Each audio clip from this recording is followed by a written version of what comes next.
Hello, everyone, and welcome back to the latest edition of the Jake's Take with Jacob Elyachar Podcast.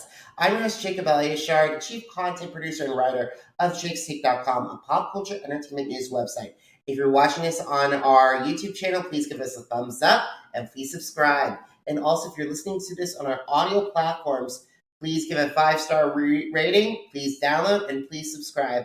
I am thrilled to welcome this entertainment industry veteran. She started out her career as a stunt performer for Pirates of the Caribbean at World's End and The Last Airbender, and plus Pacific Rim and Suicide Squad. She's also an actress that has actually played Riot, Corrine Wan in Venom and Ostana in Black Widow, and more recently, she is Violet on Paramount Plus, Blood and Treasure. And as of this recording, she has over 10,000 Instagram followers. So please help me welcome Michelle Lee to the podcast.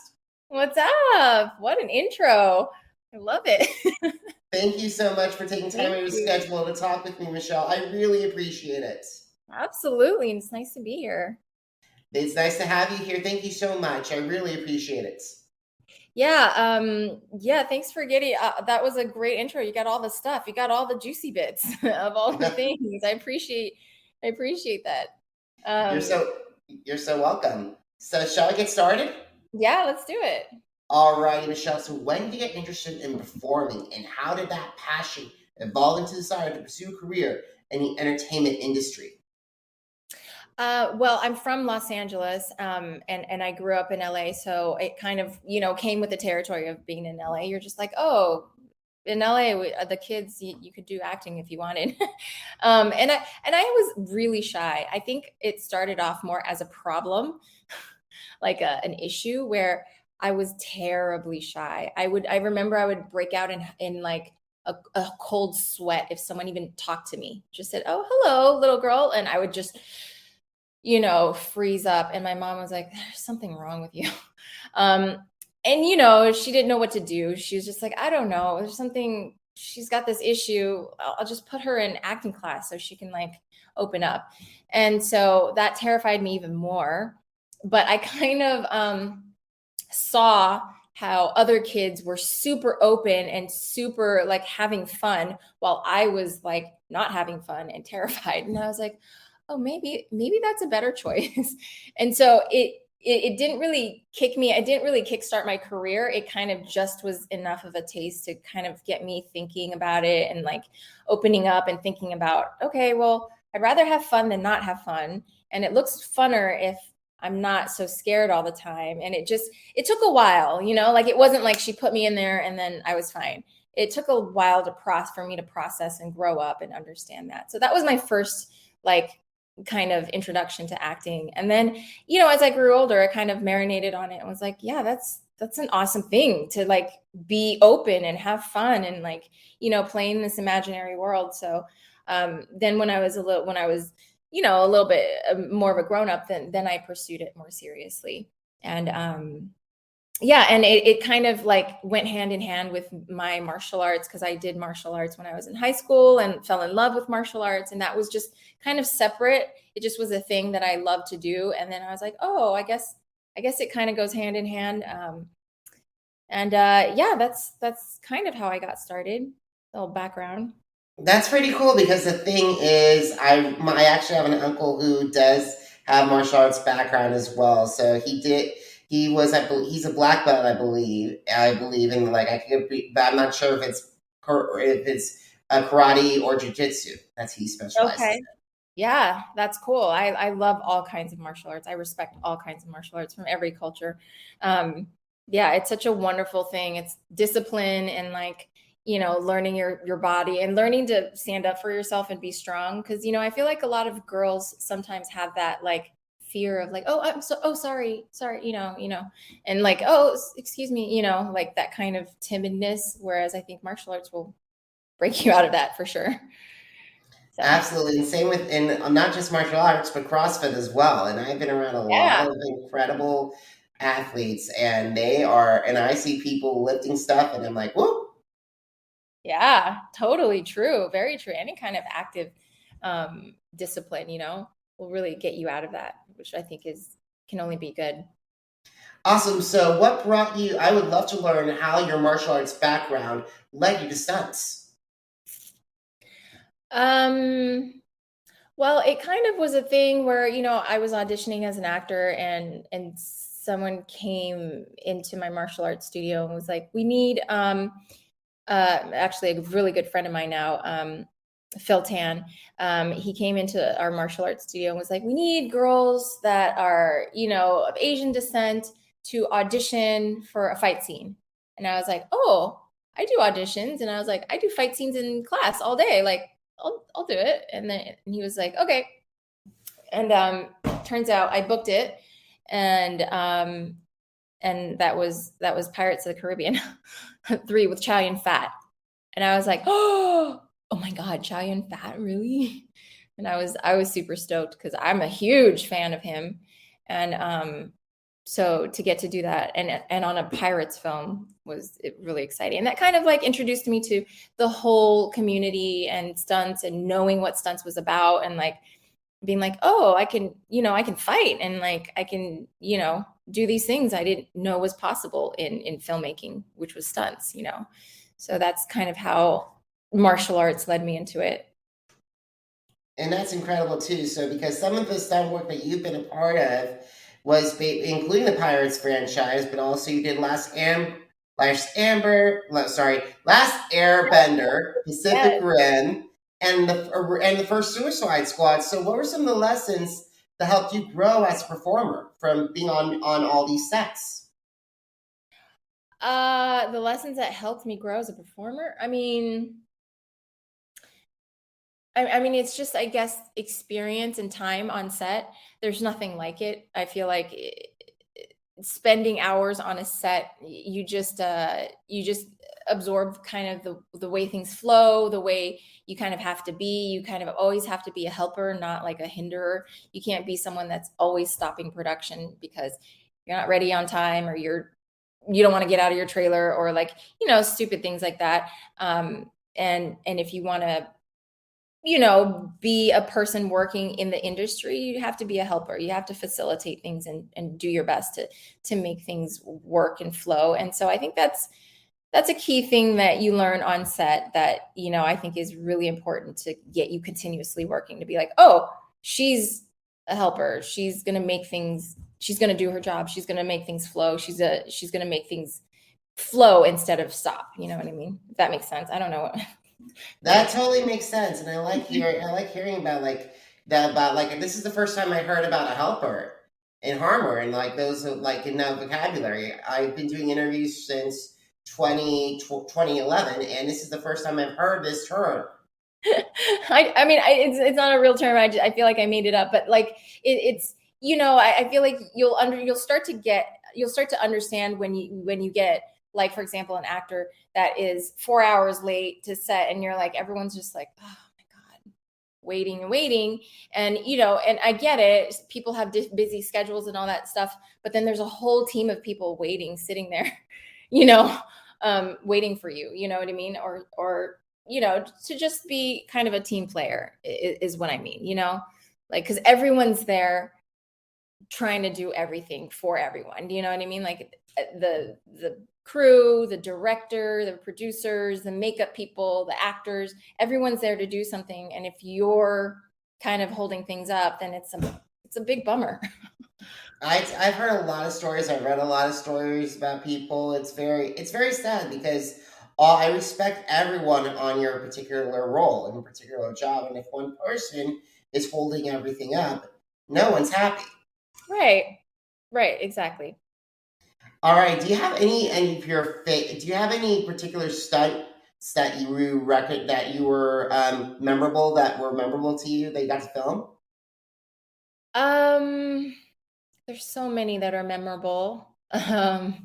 It's such a fun career. I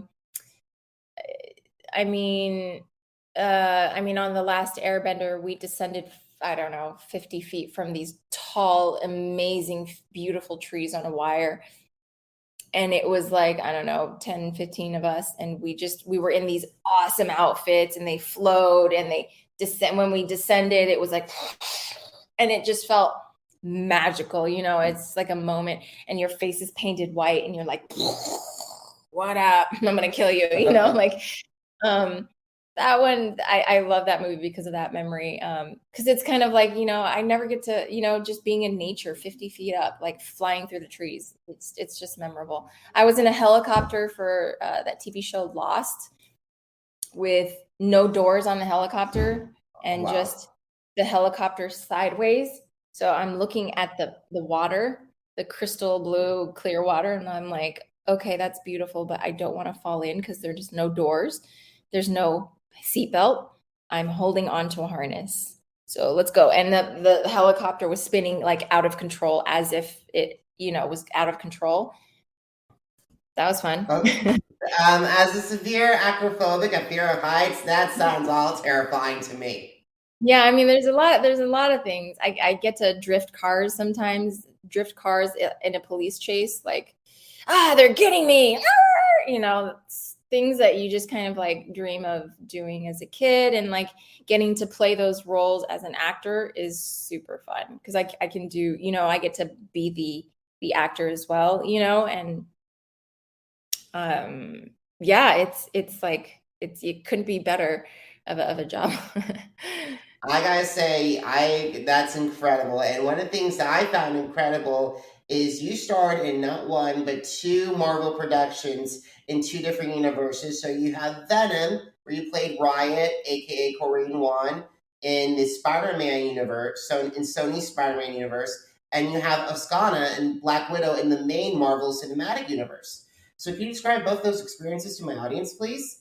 Yeah, I mean, it was really cool to get to be a part of both, you know what I mean? And to get to be a little bit of Riot is super fun. Like I got to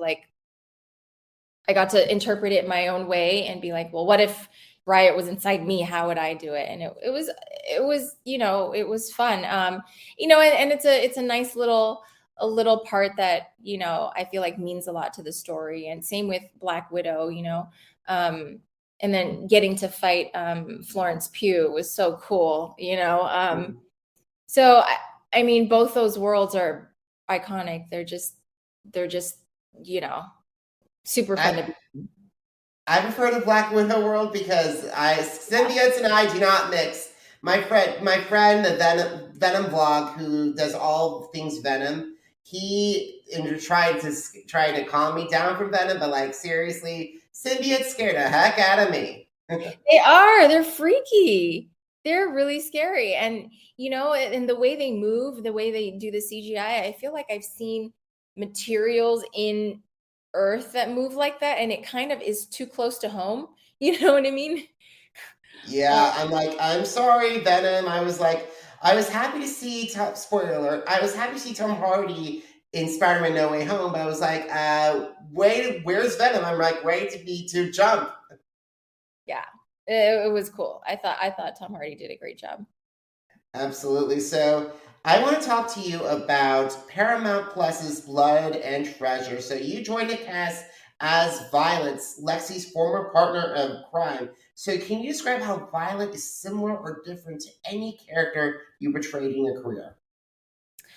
Um, Violet has in her mind altruistic motives, and she is passionate, and she loves her friend, and I feel like that's a really fun character to play because everything she does is because of that reason, is a driving force. Like she wants to dominate the world with her friend, and that's what's so fun about Violet. And she's a big player. She does big things, and she's very covert about it, which I think is super cool.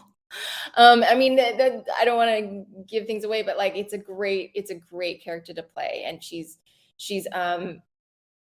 the show was so fun to shoot because we shot it over a span of 6 months in Montreal, Thailand, Italy. Like we just got to go to so many places and see so many different locations. It was like the locations in that to me felt like big, huge movie budget, not TV.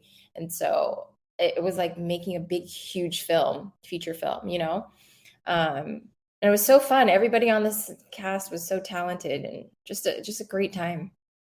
I gotta say, screen hopping from like country hopping, that is absolutely incredible. From Montreal and Oh, Italy to Thailand. That's just absolutely amazing. Isn't it? Can you imagine like the places, the hotels we stayed in, the experiences, the locations? We shot one in a floating market in Thailand where it was just all boats and these little huts built on sticks then came out of the water. It was like called a floating market. It was so cool.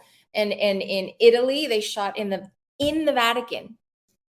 How do you do that? Yes. I was like, how do you do that? How does that happen? And they're like, well, CBS just, asked and got permission. And I'm like, this is amazing. I didn't have any scenes inside the Vatican. I went to Italy, but I wasn't inside the Vatican. And I was like, God dang, that's so cool. I want to go to the Vatican, but I didn't get to go. But they did, the other actors did. And it was so awesome. And Montreal is a great town. It's a great town. Such good food. I gotta say, I envy you for not. I am in your position. I would not be happy if I was left behind and you were filming in the Vatican. I know. Like it would been that is history right there. I And know. then I gotta say with Thailand, I'm glad you guys were not hurt during that because I'm like when you hear the floating markets, I'm like, okay, these are people's livelihoods. We have to protect them at all costs. Yeah. Yeah. No, it was really cool. It was really cool to get to see that and how they operate in their day-to-day life and get to be a part of that, for a little bit. Yeah, and there's some cool locations in Montreal too. So That's just amazing. I bet your passport is filled with stamps saying it "Welcome to is. Thailand," "Welcome to France," "Welcome to It is. Canada." But then in the height of COVID happened right when we were in Thailand. So there was this like big rush, like you guys all have to go home. And we're like, why? For what? Because in Thailand, we didn't hear about it like I think in America did. I think America, it started first. And we were like, why are we going home? What's happening? Like, what's going on? And they're like, everybody go home. And we're like, why? It's so great here. You were going to be shut down. You were going to shut the country was going to U.S. was going to shut down, and you're not going to be. You will be Yeah, stranded in that's what they Thailand. said. They're like, if you don't leave now, you're going to be stuck here. And we're like, huh? Why? It just goes like in Thailand, it was so lovely there. I was like, well, I can be stuck here. It's lovely here in Thailand. But who knew what it was? Who could predict what it was? No, I don't think anybody could have guess what kind of an impact it would have on everything, all aspects of life. Yeah, I just recovered from COVID for the first time. I had it, like, thank God I had it now than I did in 2020, 2021. Oh, wow. Yeah. That's good. Yeah, so I'm like grateful, like, and I was in New York City during shutdown and to phase four from March 2020 to August 2020. It was a ghost town. It felt like Walking Dead. It felt like I Am Legend. It's Yeah. just haunted memories. Yeah. Crazy. Crazy, Yeah, crazy. but the good news is we're talking here today and we're both doing well, so that's great. Yes. And Zoom has become such a big part of our lives, hasn't it? Zoom and StreamYard. I'm like very grateful to have this because otherwise I would not be able to have like this technology is amazing to at least squeeze to sit down in. Yeah. And I bet it's been helpful to you for like all your auditions. Yeah. Yeah. We used to have to drive all around town in LA to go to auditions. And now it's like submit something. It's like, oh, that's good and bad also. Cause when you submit something, there's like 100 more thousands more people that submit. And then, yeah, it's good and it's bad, but because being in is also wonderful. And as long as you can perform stunts like at a gym or somewhere, but not in your house, because I have a feeling that doing a karate chop and breaking something would not be good with your landlord. Yeah, no, we'll save that for when we actually shoot. Awesome. So, what are some of your what are some of the best ways that you connect with your fans like on social media? Do you have a favorite app you like? Oh, I love me some TikTok. It's a time suck, but I love TikTok. I do silly things on TikTok. I use Instagram a lot. So those two would be, stop by and say hi, and I'd love to just chat with people whenever possible. And yeah. Now, for me, I haven't got into TikTok yet, Michelle, because the thing is, I'm worried I'd be like a major wormhole and I wouldn't get out of it. Don't do it then, because it is. It's like, I'm like, get off this thing. But I can't help it because the algorithm's so good and it gives you the content that you want to see. You know what I mean? Like, I don't think I've seen a girl or a guy dance ever, because that's not what I want to see, So I scroll the way I scroll. And so, I'm sure it's out there, but that's just not what I want to see. And so I just love it because the algorithm's actually quite good. So, like, give me food stuff. Give me pop culture stuff. Like, give me desserts. Give me desserts. Give me some Disney stuff. Give me some Universal stuff. Give me some pop culture stuff, and I will consume it. I do not want to watch any dancing. Yeah, exactly. And they'll know it by the way you scroll, and then you'll be like, oh, this is all the content that I want, which I feel like Instagram is not doing that very well. So but here's the thing: a lot of things that I don't want to see, Yeah, the thing is with Instagram is like basically it's like a photo. It's like basically when Facebook started out, it's turned into a photo album, and I can do. In all honesty, I can't. I love shooting videos, but like it's like, okay, where's the line? I have to draw the line somewhere. Right. Exactly. By the way, this looks like a beer. I just realized it's not beer. I'm like, it looks like I'm drinking beer, but it's sparkling water. I love some sparkling waters as well. One of my favorite things is Celsius. I am addicted to that. Oh yeah, it gives you good energy. Absolutely. So we got to start winding down our conversation, Michelle. So if you had the opportunity to meet with stunt performers who want to transition into acting, what advice would you share with them? Stunt performers that want to transition into acting? I mean, I feel like it sounds cliche, but go for it, as in don't get hindered and caught up into things that keep you in the stunt world or in the world that you are in, whether it's like, if you're a PA or something that you're on the sidelines, because if you want to be an actor, and continuously do it and push for it, because it's easy to get sidetracked. And so yeah, that's what I'd say. Like, hold true to it. Don't let people tell you can't do it. Awesome. And the last question, are you ready? Yeah. Where can they find Blood and Treasure, and where can they connect with you on social media, Michelle? Oh, find Blood and Treasure on Paramount Plus. It's called Blood and Treasure Season 2. That's the one I'm in. And you can find me on social media like TikTok or Instagram it's __ Michelle Lee. Awesome. So guys, if you miss an episode of the Jake's Take with Jacob Elyachar Podcast, visit our channels on Apple Podcasts, Deezer, Google Podcasts, our new channel, iHeartRadio, which is a huge goal of mine. So I'm so happy that we're on there. Yay. Podcast Addict, Spotify, and Spreaker. Jake's Take with Jacob Elyachar, JACOBELYACHAR. Now, are you on social media? I'm on social media too. Facebook, Instagram, Twitter, and YouTube. Jacob Elyachar, JACOBELYACHAR. Michelle, Jake's Take is celebrating 11 years this year, and we're about to hit off 12. Congrats. Awesome. Thank you so much. If you guys want to check out more articles and interviews and reviews, head to jakes-take.com. Michelle, thank you so much for taking time out of your schedule to talk with me today. I really appreciate it. Of course. Thank you.